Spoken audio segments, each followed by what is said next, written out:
Assalamualaikum warahmatullahi wabarakatuh. Jumpa lagi dengan saya Muharram Mahwati pada materi fungsi logika. Fungsi logika yang akan kita bahas pada video kali ini adalah fungsi logika if, yang mana if itu ada if tunggal dan if majemuk. Namun pada bagian ini saya hanya akan menjelaskan tentang fungsi if tunggal.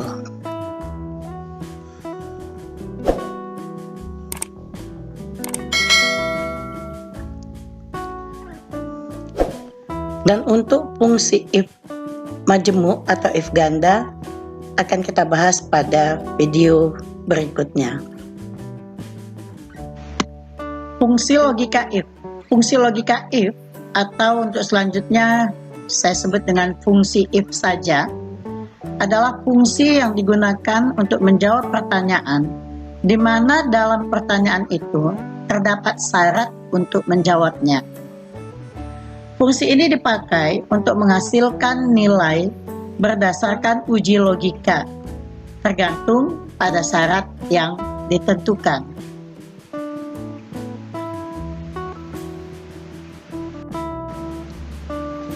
Fungsi if terdiri dari fungsi if tunggal dan fungsi if majemuk. Fungsi if tunggal adalah fungsi yang digunakan untuk menyelesaikan suatu persoalan yang mana dalam persoalan tersebut terdapat satu syarat yang harus dipenuhi dengan dua kemungkinan jawaban. Dengan bentuk fungsinya sama dengan if logical test, koma atau titik koma, value if true, koma atau titik koma, value if false. Nah, pada posisi titik koma atau koma di sini, ini yang kita pakai tergantung kepada komputer ataupun laptop yang kita gunakan. Jika komputer kita menggunakan tanda pemisah koma, maka gunakan pula lah di sini tanda koma, dan jika laptop atau komputer kita menggunakan titik koma, maka tanda pemisahnya yang kita gunakan adalah titik koma. Value if true dalam bahasa Indonesianya mungkin dapat kita katakan nilai jika benar. Value if false, nilai jika salah. Jadi kalau bentuk fungsi ini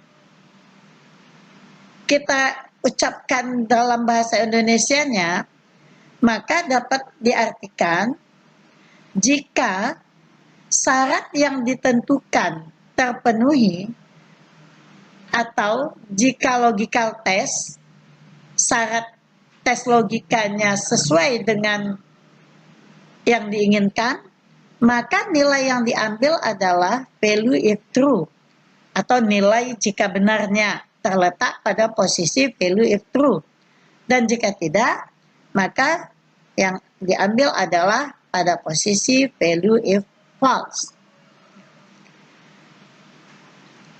Di dalam fungsi if tunggal hanya ada dua kemungkinan jawaban.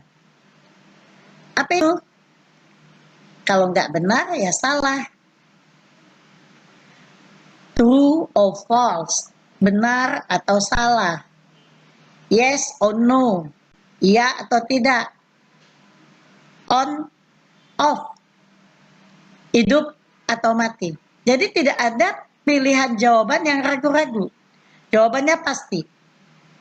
Kalau jawabannya benar, maka berarti itulah jawaban diambil. Sementara jawaban yang salahnya adalah untuk pilihan yang lain. Kita ambil contoh, seorang siswa dinyatakan lulus jika nilainya 75 ke atas. Jika tidak, atau jika nilai di bawah 75, berarti tidak lulus. Contoh ini kalau ditulis dalam pseudokode, maka penulisannya menjadi jika nilai lebih besar sama dengan 75, maka lulus. Jika tidak, maka tidak lulus. Dalam prakteknya, kita ambil contoh untuk nilai. Katakanlah nilai ini terletak pada sel D4. Maka bentuk formulanya pada Excel ditulis menjadi sama dengan if buka kurung D4 lebih besar sama dengan 75, koma atau titik koma, lulus, koma atau titik koma, tidak lulus, tutup kurungnya. Nah, perhatikan pada kata lulus dan tidak lulus. Kata lulus dan tidak lulus di sini diletakkan di antara dua buah tanda kutip. Hal ini disebabkan karena kata lulus ataupun tidak lulus adalah merupakan data yang bertipe karakter. Untuk data yang bertipe karakter, maka data tersebut harus ditulis di dalam atau di antara dua buah tanda kutip. Nah, sekarang kita akan memberikan contoh langsung pada Microsoft Excel. Perhatikan pada tabel ini. Tabel ini yang mau kita isi adalah kolom keterangan. Sebagaimana keterangan yang sudah ditentukan, untuk mengisikan kolom keterangan ini, jika nilai 75 ke atas, maka tuntas. Jika tidak, maka tidak tuntas.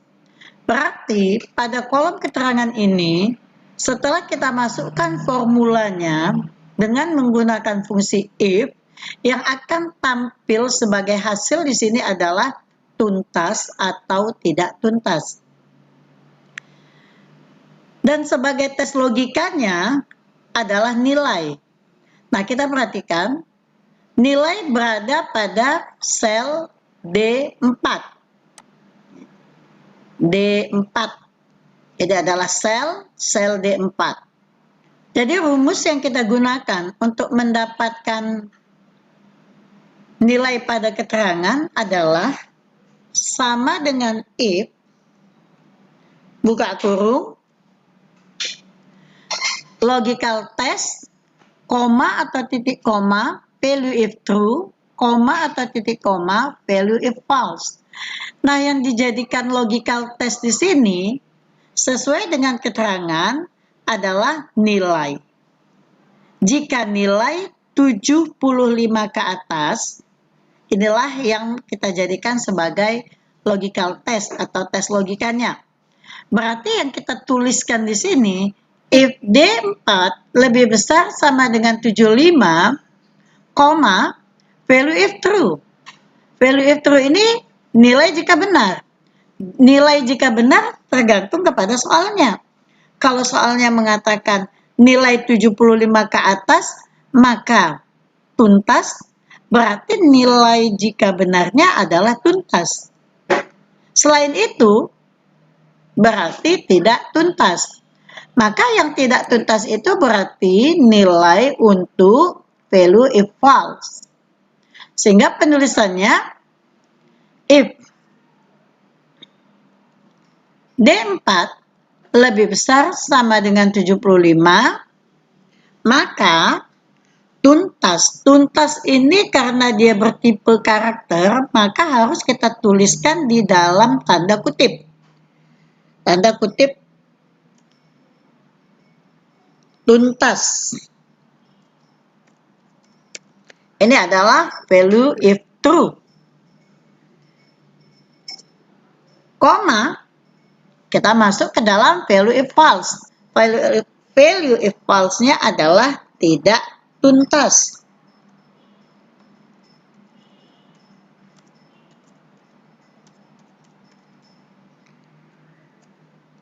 Dan jangan lupa kurungnya ditutup. Nah, sehingga rumus yang kita tuliskan untuk keterangan ini cukup dengan mengetikkan sama dengan if D4 lebih besar sama dengan 75, koma atau titik koma, tuntas, koma atau titik koma tidak tuntas.